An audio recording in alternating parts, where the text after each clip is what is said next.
beberapa sahabat ketika mereka mau membangun sebuah masjid, maka mereka mengundang Rasulullah SAW untuk pertama kali sholat di situ.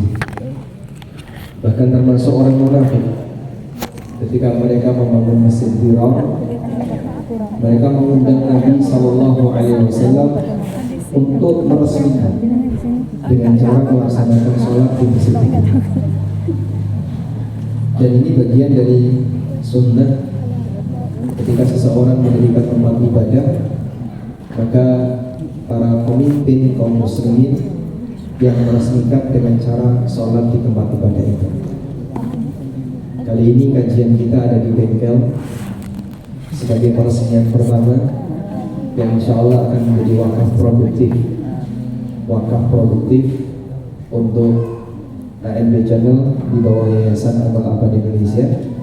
Semoga memberikan manfaat bagi umat. Dan ini hanya sekarang saja kajiannya. Besok tidak di bengkel lagi, besok kembali ke masjid seperti sebelumnya. Baik, karena kajian kita Rabu pagi tidak akan memutus rantai dari materi, maka insya Allah kita masih menyambung sesuai dengan judul yang ada di buku. Silakan dibuka mulai halaman 70. Kita mau bahas tentang masalah fikih tapi akidah. Kita sebut sebagai masalah fikih karena ini sebenarnya berkaitan dengan amaliyah, berkaitan dengan aktivitas amal anggota badan. Hanya saja walaupun ini berkaitan dengan amaliyah, tapi menjadi ciri khas bagi sebagian kelompok tertentu. Sehingga karena ini menjadi ciri khas dan pembeda antara kelompok Ahlus Sunnah dengan selain Ahlus Sunnah, maka materi ini dibahas dalam kajian dan akidah.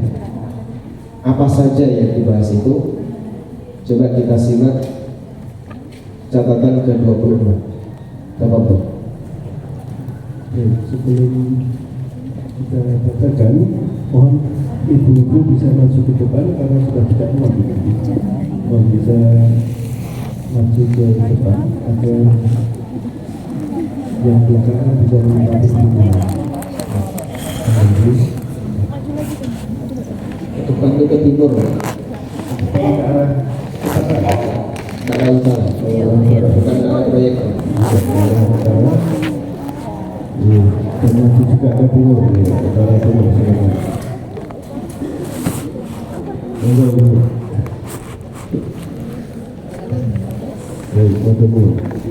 Catatan ke-26, masalah fikih tapi akidah. Ada beberapa masalah fikih yang dimasukkan dalam kajian akidah karena menjadi salah satu pembeda antara ahli sunnah dengan ahli bid'ah. Di antaranya, yang pertama, hukum mengusap khuf.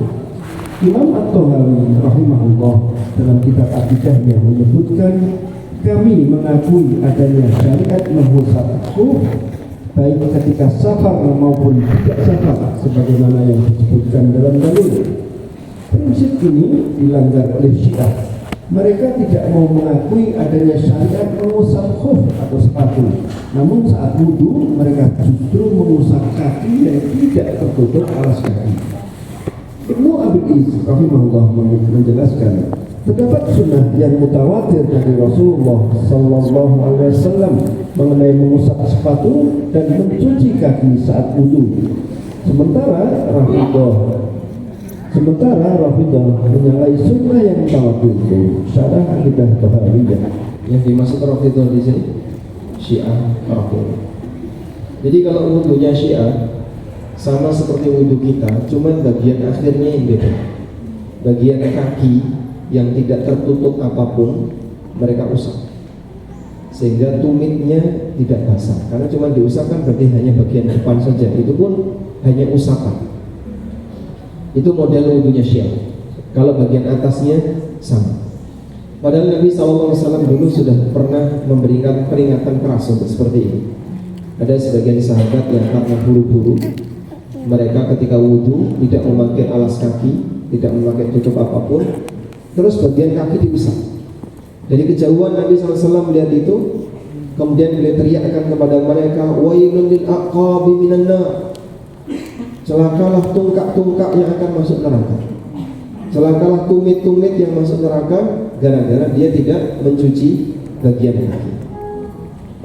Tapi untuk mengusap khuf ini bagian dari sunnah Nabi SAW, di mana Rasulullah SAW kalau beliau sedang safar kemudian pakai sepatu, maka Nabi SAW mengusap sepatu beliau.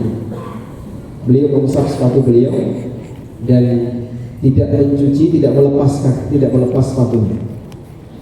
Bagi orang mukim juga sama. Bagi orang mukim boleh seperti ini, hanya saja beda batas waktu. Kalau musafir 3 hari, kalau mukim 1 hari 1 malam. Baik. Mengenai persyaratannya seperti apa, ini dibahas dalam kajian fikih. Kalau dalam sesi akidah hanya dikutip bahwasanya salah satu di antara kajian fikih yang menjadi pembeda antara Ahlus Sunnah dengan Syiah adalah berkaitan dengan masalah mengusap khuf atau mengusap sepatu. Syiah tidak mau mengakui itu, Ahlus Sunnah mengakuinya. Padahal di sini Ibnu Abil Is mengatakan hadis sunnah al-mutawatirah, sunnah yang mutawatir ini. Mutawatir itu artinya tersebar di banyak kalangan, semua orang mengakui keabsahannya, tapi ternyata mereka tidak mau mengikutinya. Baik. Selanjutnya yang kedua. Yang kedua, wajibnya jihad bersama ulil amri yang sah. Imam At-Tahawi rahimahullah menyebutkan dalam akidahnya